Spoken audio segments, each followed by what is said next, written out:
Hello guys, good afternoon. I am Atul Kumar from L N biology classes online. चलिए आपको यहाँ पे अब दर्शन करवाते हैं जेनेटिक्स के बहुत ही इम्पोर्टेंट हिस्से से, जिसके कंडीशन में अपन बात करें कि ये जो है मतलब कि जैसे आपको मैंने कैरेक्टर 7 जो है कंट्रास्टिंग कैरेक्टर जो मेंडल के द्वारा तय किया गया था और पी प्लांट के लिए, और उसके बाद जो है 14 कंट्रास्टिंग कैरेक्टर जो ट्रेड जो है उसमें देखा गया।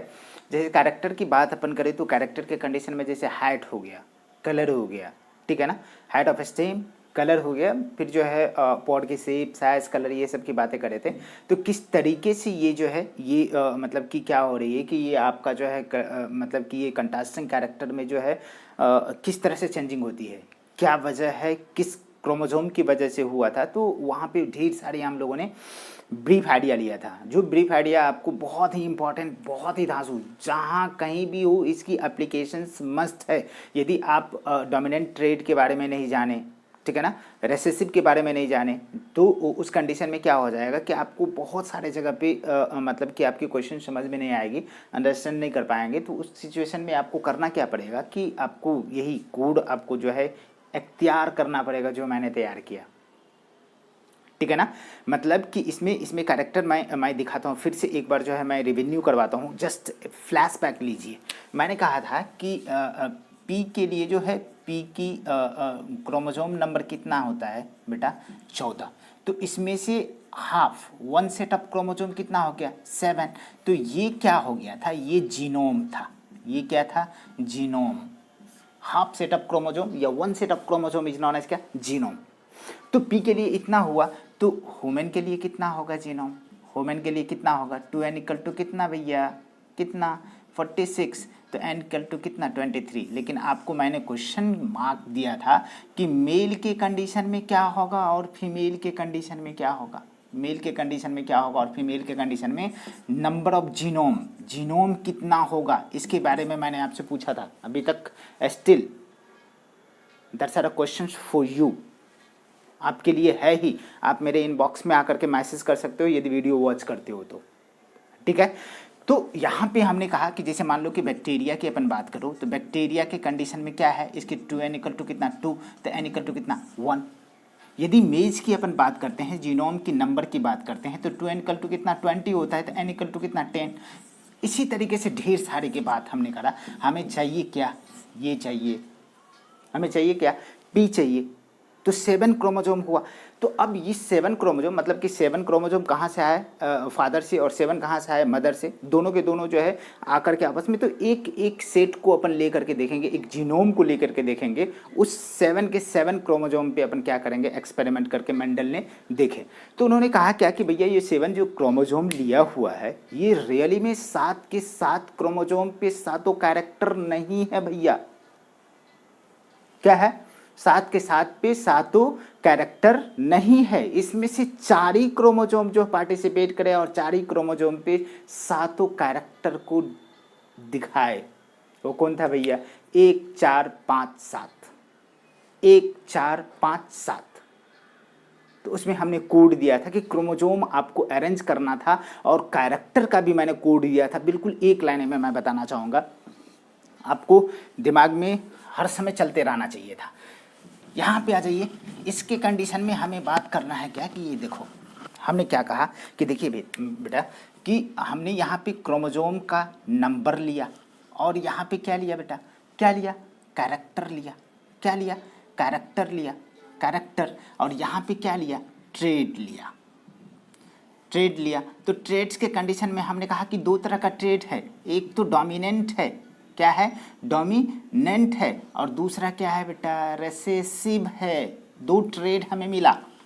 यहाँ पे क्रोमोसोम की नंबर को अपन बात करें तो हमने कहा कि 4 ही क्रोमोसोम, कौन कौन, 1 4 5 और 7। मतलब कि हमें पी के कंडीशन में, पी में हमने देखा कि 2n इक्वल टू 14, तो n इक्वल टू 7, मतलब कि एक सेट के क्रोमोसोम को क्या कह दिया था, जीनोम कहा। और यहाँ पे कंडीशन क्या है कि 7 के 7 क्रोमोसोम हमारा पार्टिसिपेट नहीं किया, कितना किया जी, ये। तो क्या क्या लिखो, एक लिखो, हमने आपको एक कोड दिया था 4175 400, 14।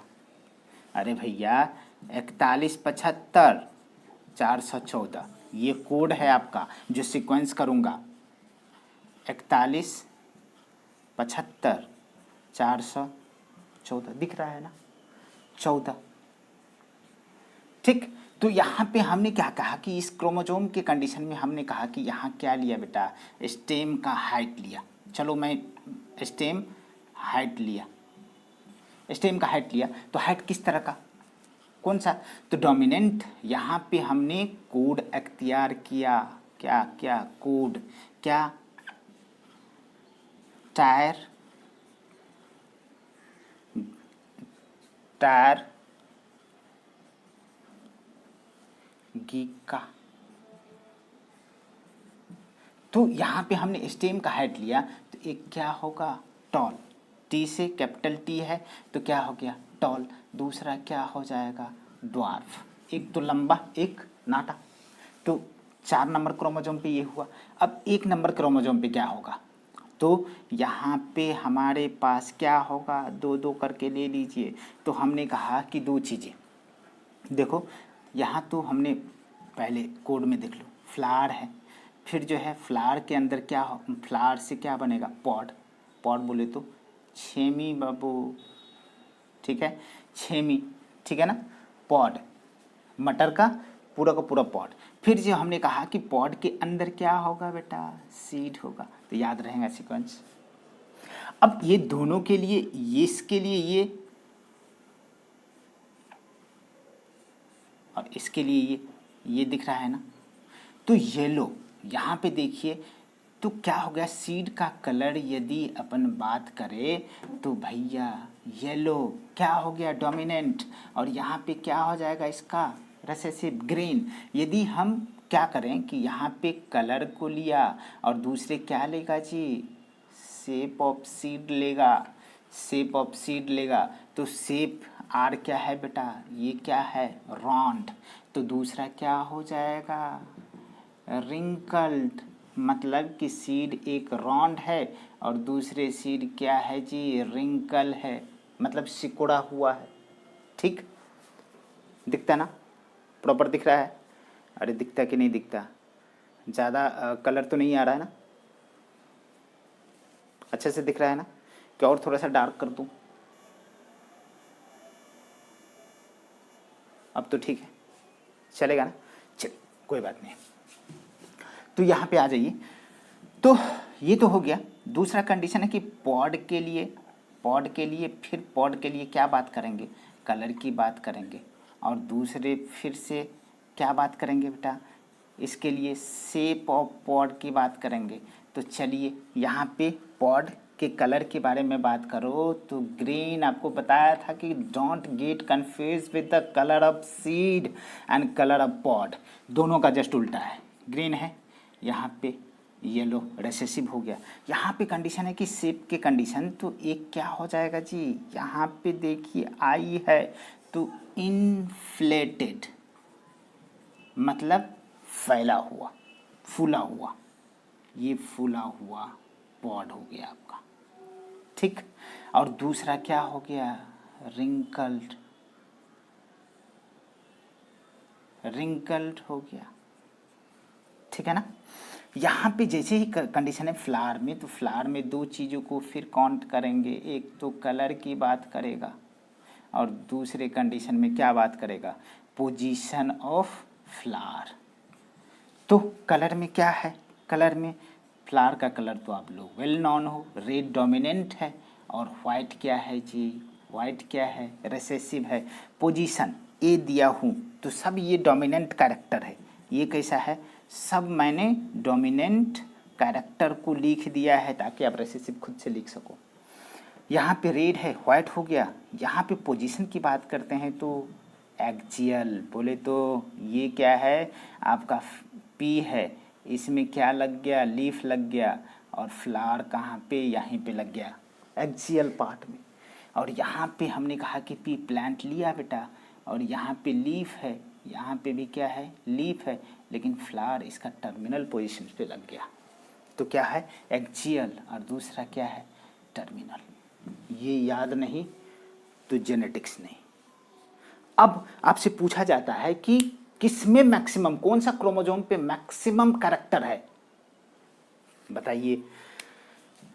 एक तो 4 यहाँ दिख रहा है, दूसरा 4 यहाँ दिख रहा है, ठीक है ना, तीसरा 4 यहाँ दिख रहा है। तो maximum character lie on 4th number of chromosome, चौथे क्रोमोसोम पे, 4 नंबर के क्रोमोसोम पे सबसे ज़्यादा कैरेक्टर है। आपसे ये भी पूछा जा सकता है कि कौन कौन कैरेक्टर हो सकता है भैया, तो हो सकता है कि पॉट का जो है शेप के बारे में बात करते हैं तो उसकी होगा, फिर जो है यहाँ पे स्टेम की हाइट 4 नंबर का है, फिर जो है फ्लावर की पोजीशन 4 नंबर का है। अरे भैया समझ में आता क्या, बहुत ही खुला खुला एकदम बिल्कुल ट्रांसपेरेंट है, पारदर्शी है, आप बिल्कुल विजुअलाइज कर सकते हैं इसको, बिल्कुल देख सकते। ये आपकी कोड रही, ये आपकी कोड रही बाबू, इसी कोड से मैंने सारा काम किया। टायर गी का और 4175 414, ठीक है, ये कोड। तो अपने को ये सारे के सारे बातें तो क्लियर हो गया, बिल्कुल 5-10 मिनट में मैंने रिवाइज कर दिया। अब चलिए, अब यहाँ पे ये रिंकल जो सीड हुआ, ये जो सीड राउंड और रिंकल्ड हुआ, ये क्यों हुआ, और ये जो है मतलब कि स्टेम की हाइट जो है एक क्या हो गया, ये टॉल हो गया, और ये कैसा हो गया, ड्वार्फ हो गया। अरे समझ में आता क्या, ये लंबा तागड़ा हो गया, ये छोटा सा हो गया, ठीक है। क्यों हुआ, तो इसको भी अपन देखने वाले हैं। पहले तो इसको देखते हैं कि क्यों, व्हाई सीड का कलर जो है क्यों रिंकल राउंड हुआ, क्या रीज़न है, क्या लॉजिक है, क्या वजह है। तो चलिए वापस चलते हैं। मैं एक ही कैरेक्टर को यहाँ पे देखिए 2-2 बार मैंने इसको रिवाइज किया, बार बार नहीं करूँगा, ठीक है, बार बार नहीं करने वाले। तो इम्पॉर्टेंट बातें जो है यहाँ पे करने वाले हैं, उसकी बात करूँ तो ज़्यादा टाइम तो ले ही लिए आप लोग।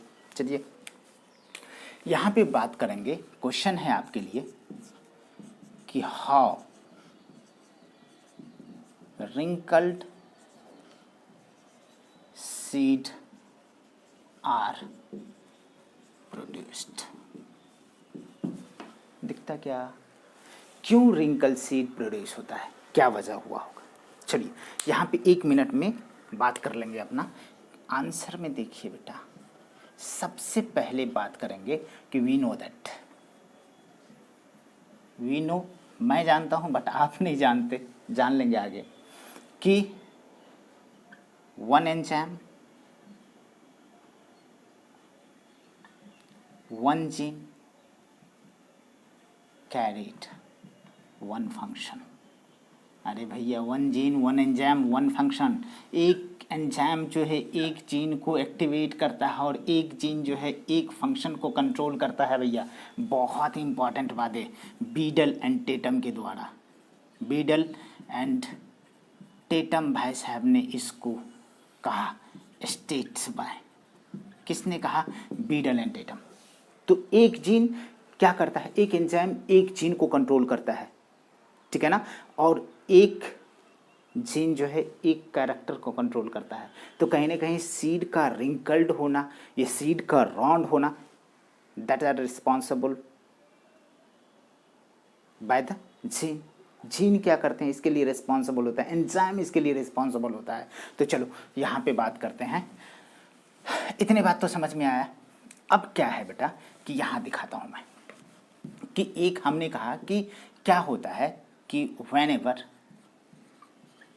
when plant deficient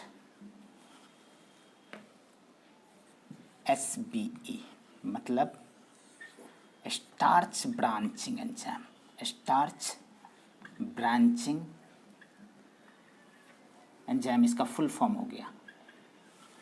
तो क्या होता है, क्या होता है, जैसे मैंने कहा कि एक हमारे पास प्लांट है बेटा, ये क्या है, प्लांट है, इसमें क्या हो गया, हमने लीफ ड्रॉ किया, लीफ ड्रॉ किया, और यहाँ पे लाइट बीट जो भी चीज़ें आ रहा है, तो ये क्या कर रहा है, फोटोसिंथेसिस कर रहा है। क्या कर रहा है, फोटोसिंथेसिस कर रहा है। और फोटोसिंथेसिस के दौरान बनता क्या है बेटा, शुगर बनता है, ग्लूकोज बनता है, शुगर बनता है, शुगर बना। अब ये शुगर तो ऐसे नहीं कि सारे के सारे कंजम्पशन से कर जाएंगे, सारे के सारे खा जाएंगे, कुछ ना कुछ तो स्टोर करके रखेंगे। किसके रूप में स्टोर होता है?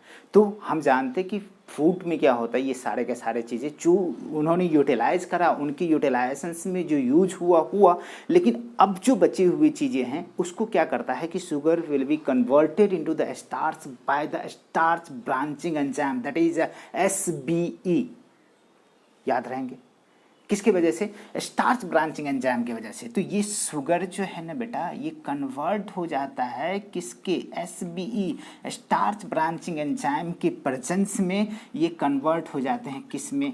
स्टार्च में। और स्टार्च के बारे में बोला जाता है it is a store food of plant. क्या बेटा? It is a store food in plant as a form of fruit, seed, कुछ भी, ग्रेन। अरे भैया किसी के रूप में अपन सीड की बात करेंगे, ठीक। तो अब यहाँ पे होता क्या है कि यदि ये ना हो, स्टार्च ब्रांचिंग एंजाइम नहीं हो, तो क्या हो जाएगा? मतलब कि increase sugar contents, increase sugar contents in a, ठीक है, चलिए कोई बात नहीं, थोड़ी सी डिस्टर्बेंस थी, आइए हो गए। तो क्या होता है कि starch content increase in starch content, मतलब शुगर कंटेंट्स क्या होगा? Sugar contents increase sugar contents in plants. अब क्या हो गया? शुगर कंटेंट्स यदि बढ़ गया तो इसका मतलब है कि यहाँ पे कंटेंट्स जो बढ़ गया, it results into,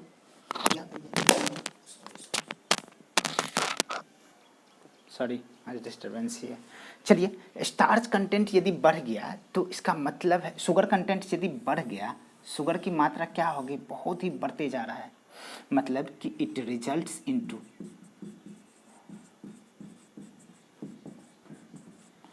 increase in osmotic potential. Osmotic potential क्या हो गया बेटा? इंक्रीज कर जाएगा। ऑस्मोटिक पोटेंशियल क्या हो जाएगा? इंक्रीज कर जाएगा। यदि ऑस्मोटिक पोटेंशियल इंक्रीज कर गया कि that means decrease in water potential. इसको क्या बोलते हैं? Water potential. मतलब कि वाटर की कंटेंट्स क्या हो गया? घट गया। इतना तो समझ में आ रहा है कि वाटर की कंटेंट्स क्या हो गई? घट गई। जैसे ही वाटर की कंटेंट्स घट जाएगी तो क्या होगा बेटा? It leads to the increase in rate of absorption of water. It leads increase in absorption of more water।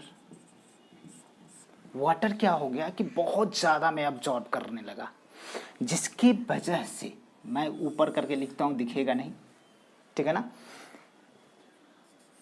It results into, क्या हो गया? इट रिजल्ट्स इनटू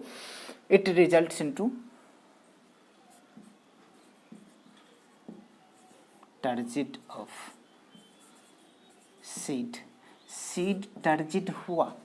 इसका मतलब है कि क्या हो जाएगा कि यहाँ पे फूल गया, but at the time of maturation, at the time of maturity of seed, it loses water। that means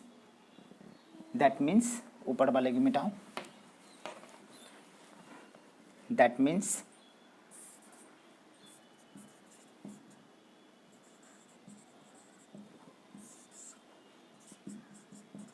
dehydration takes place.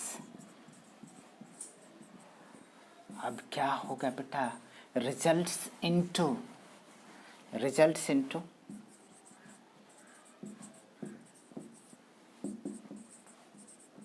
Production of wrinkled seed. Seed क्या हो गया, रिंकल्ड हो गया। यहाँ शुगर कंटेंट्स बढ़ा तो ये हो गया, और पानी पीते जा रहा है तो पूरा का पूरा टर्जिड हो गया, ठीक है ना, पूरा टर्जिड हो गया सीड। जैसे डिहाइड्रेशन हो रहा है वाटर की, क्या हो रही है डिहाइड्रेशन, मतलब डी मतलब रिमूवल, हाइड्रेशन मतलब वाटर, वाटर का रिमूवल हो रहा है, ठीक है ना। तो इसका मतलब अब सीड कैसा हो जाएगा, रिंकल सीड हो जाएगा, ऐसा सीड हो जाएगा। इतनी बात तो समझ में आती है, ये बातें समझ में आ रहा है। सीड कैसा हो गया, रिंकल्ड हो गया। तो हमने कहा कि how wrinkle seed are produced, किस तरीके से सीड रिंकल्ड होता है। आज के लिए इतना ही, ठीक है। तो वीडियो पसंद आए तो लाइक शेयर सब्सक्राइब जरूर करिए। Thank you.